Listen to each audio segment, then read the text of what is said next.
走り出せ走り出せ空高く鳩と差し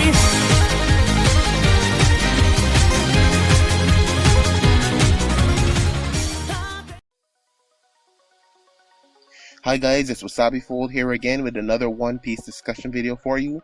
And in this video, I'm going to be replying to some of the things that Sawyer7Mage brought up in his most recent 4th Yonkou War discussion video.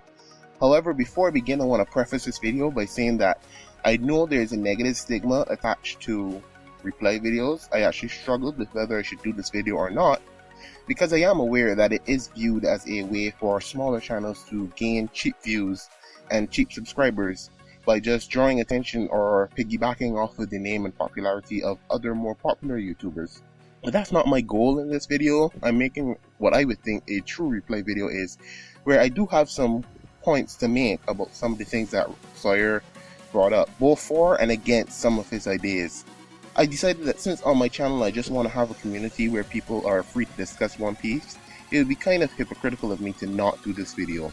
Moving on from that, to Sawyer himself, if he ever does see this video, thank you for everything that you've done to the YouTube community. I consider you one of the leading manga anime reviewers, and I hope that you stay with us as a member of the community for years to come. So, the first thing that Sawyer mentioned in his video that I really have to reiterate here is that you need to pick story first when picking theories. That has been a major part of the series that I make. I always try to consider the story. I always try to consider everything that is currently going on, things that have been foreshadowed before, and I just think that's the way to go. I find people do make theories, and he did mention this in his video that, you know, if you try to make a theory on the crazier side, you do have less of a chance to be right, because you didn't put the story first, and you're actually making the story try to fit the idea, rather than trying to make the idea fit the story. And that's just a way to make a good theory, in my opinion. So I really did want to reiterate that. I'm so glad that he mentioned that, and I fully support this statement, because I do realize there are some crazier theories here on YouTube.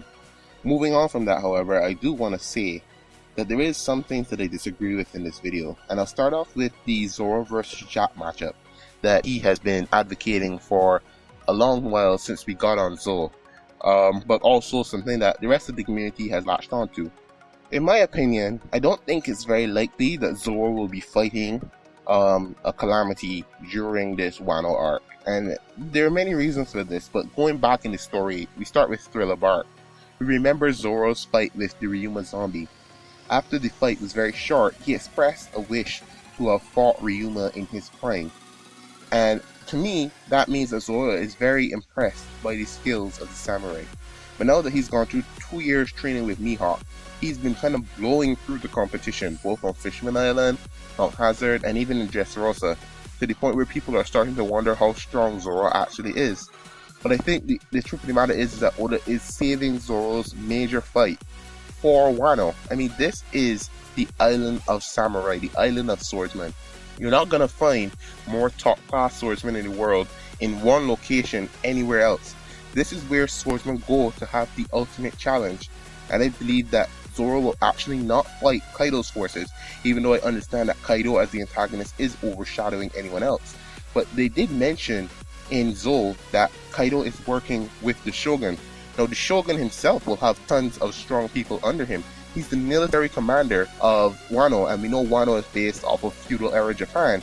The Shogun was the one that had the most political and military power. I believe that he will have tons of samurais, different clans that are loyal to his clan, under him. And he will have many strong samurai, and I believe that Zoro will get his opponent from the Shogun side, because it just makes more sense for Zoro to get a skilled Wano Huni samurai as his opponent during this arc. So I believe he will be fighting the strongest samurai on Wano. And I think that the reason why this is a better fight for Zoro is it does showcase his swordsman skills. He finally gets an opponent who can match those skills, and he's on an island that is bound to be one of the most memorable arcs in One Piece history, the first defeat of a Yonkou. So it would really just fit the grand occasion for Zoro to get a fight against a world-class swordsman. So that is really my view on the topic. Now, no offense to the Jack-Zoro matchup, but the problem I have with that matchup is also the fact that Jack really does seem like he could be Admiral level. The way he's being hyped up, the way that he survived an encounter against an admiral and a fleet admiral at the same time, the way he took a hit from that giant elephant and is still conscious below the waves. If you take a look at the Beast Pirates and how Yonkou interactions work, if they came across the Whitebeard Pirates, you would expect that Kaido would fight Whitebeard. Well then, who would be fighting Marco? Who and his crew would be fighting Jozo? Could only really be the three Calamities, because they are his three strongest and most trusted subordinates. So, in my opinion, Jack is right up there, just as strong as Jozo and Marco. He's a top commander level fighter, and I do believe that I don't think Zoro is at that level yet, because that is a level that is really approaching close to Admiral level. And even though I do think that Luffy is also approaching there, but I don't know if they're there yet. So I'm not willing to commit to this Zoro-Jack fight, because Jack doesn't really seem like a swordsman. He's got all these other skills, him being a mama, him having potential fisherman karate. I go into this in my 3 Calamities video about how Jack will be a calamity of water, using water to fight. That was proven true, so I really do think that Jack is actually not on a collision course with Zoro. Plus, Zoro showed no interest in the story about Jack and Kaido's rampage of Zou. I think Zoro just wants to get to Wano because he knows this is the island where he could get a great swordsman fight that he's been waiting for. So now I've rambled on enough about that. There's one more other thing that I want to talk about, and that is the Blackbeard 3 Devil Fruit theory. I definitely agree with this, and I'll do my own theory on what fruit I think he'll get.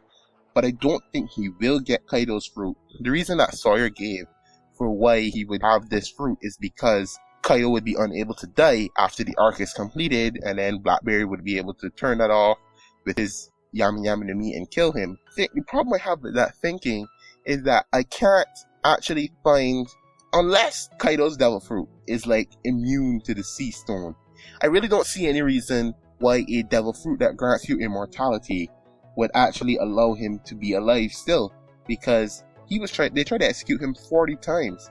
He should be dead. I mean, outright he should be dead. When they're trying to kill someone, they can easily just put some sea stone handcuffs on you if you're using a fruit that would avoid the usual method of execution, such as Ace or Marco, just slap some sea stone handcuffs on them. If Kaido's immortality came from his Devil Fruit, when they're executing him, they would have just used sea stone to suppress that power. So he should be dead then. We don't know if he's breaking the rules here somehow. He was called an outlier by Oda, so I do hold the outside possibility that he could be immune to the effects of the sea. For some reason, maybe his Devil Fruit is just that broken. But either way, I find it very odd that he would not be dead if his immortality came from the fruit. A more likely idea, in my opinion, is that his immortality comes from Law's immortality surgery, probably done by the previous Opi no Mi user. And if you look at the story again, this is kind of backed up. There's a very clear circle of interaction going on here. We had the Opi no Mi, when we trace it back to Corazon, we have the Opi no Mi deal between Doflamingo and Drake's father over this fruit. Drake was also at that event, as well as Law, even though they never crossed paths. That was the first time you saw the Opi. Where did Drake's father get the fruit? How did he become in possession of the fruit? Did the previous owner just recently die? In my opinion, this points to Kaido, because Drake joined the Marines and then left the Marines, rushed into the New World and attacked Kaido's crew and tried to antagonize Kaido. In my opinion, Drake is not loyal to Kaido. I don't see why he would leave the Marines to join Kaido and be his subordinate, and that was his goal. I feel like Drake has a specific goal here. He wanted to kill Kaido, in my opinion, but he was unable to do so. He was too weak. He had an Ace like White versus Whitebeard moment where Ace tried everything to hurt Whitebeard and he was unable to. I believe that Drake is actually biding his time under Kaido, waiting for the day when someone can actually weaken Kaido to an extent where he can kill him. I think Drake has a personal beef with Kaido himself. And I think this all leads back to the Opi no Mi and how it became in Drake's father's hands in the first place. Maybe Drake's mother had the fruit and was forced to perform the surgery on Kaido all those years ago, and ever since then Kaido has just been unable to die. So in my opinion, that is going to be a big thing. And the last thing I wanted to address in this video is the Yonkou are going to be involved in defeating Kaido. I don't think that fits thematically with what Oda's building here. In my opinion, the worst generation are already involved in this arc. They've been set up from that beginning. From the time we saw Law, I knew more were going to come. And right after we got Capone, And then, of course, we even got more in terms of Kid, Apu, and Hawkins showing up against Kaido, which was unexpected, but I do believe Oda is pushing towards a worse generation versus Kaido arc, because Kaido himself is bored with the world, and what I think Kaido is doing is issuing a challenge to the world to show him something new, show him something worth living for. Otherwise, this prior age is done and it's not worth his time. And I believe that the worst generation are here to prove themselves and prove the new age is actually up to the task of stepping up when the time is needed to take on the best in the world, or prove that they have the potential to do so. So in my opinion, this is going to be a worse generation versus Kaido arc. This is where I think this is all heading. X-Drake is there, Hawkins is there, Apu is there, Kid is there, Luffy and Law are there, and we're going to Big Mom, and everyone expects Big Mom to be allies with us by the end, so Capone might end up being involved as well. And Uroge was the one that saw Kaido jump off the Sky Island. We don't even know if he'll get involved. So it's one of those crazy things where I do think we're heading towards a worse generation team up to take on Kaido. That's why I don't agree with the idea of a Yonkou.